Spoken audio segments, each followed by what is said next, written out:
على المدينة واشترينا بيت بنص المدينة، وبلشنا نحس بهالأجواء تبعت الضجة والسيارات والزمامير والآل والقلنا، وتعودنا معنا.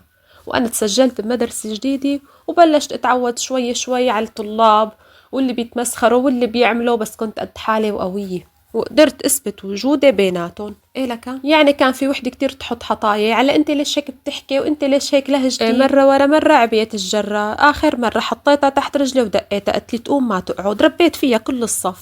صاروا كلهم يعملوا لي حساب ويقولوا لي يا سوسو بس قولي شو بدي. إيه لكان القوي بده أقوى منه. وصارت هاي اللي دقيتها قالت لي هاي رفيقتي أنا وياها نروح بالروح، ما بيقولوا لكم لا تاخد صاحب إلا بعد قتلي.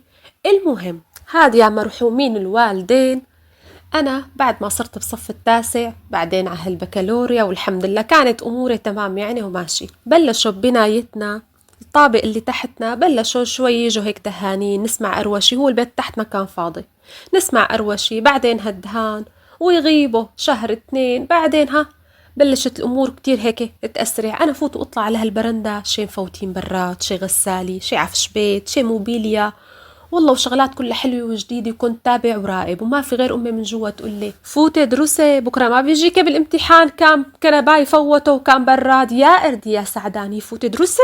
لا أمي مشان الله خليها هاي هيك عم بتفرج شوي، أكيد هدول بيت عرسان جايين يسكنوا جديد، بكرة بصير عندي جارة. قالت لي بصير عندك جارة يا جني بدك ترافقي عروس يا أردي، ولا ما في 5 دقايق ويندق بابنا وأنا صاروخ على الباب فتحت، ولا مين جارتنا أم توفيق هاي بتجيب لنا الأخبار السعيدة على طول على طول، عندها أخبار فورا. وين أمك؟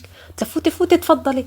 والله هي فاتت قامت قالت لأمي شو ما دريت شو صاير بالحارة، لك ببنايتنا ما كتير بعيد. قالت لي والله بعرف، عم تقولي بنتي إنه يعني في هيك أروش وعالم عم تجيب غراض وترجع غراض. قالت لي جبت لك قرارهم، عيلة دول اللي كانوا ساكنين باعوا بيتهم، وهلا اللي جايين عرسان جداد اشتروا البيت وزبطوه على 24 والخميس جايين يسكنوا الخميس العرس. قالت لأمي ايه بالهنا ان شاء الله بالهنا، شو بدنا نعمل الله يهني العالم الله يهني عباده. قالت لها ايه بوقتها يعني جهزي حالك وقفي على البرندة تفرجي بدهم يجيبوا العرسان بعراضة. قالت لها دخلك انت منين بتعرفي كل هالاخبار، انت منين بتعرفي قرار العالم.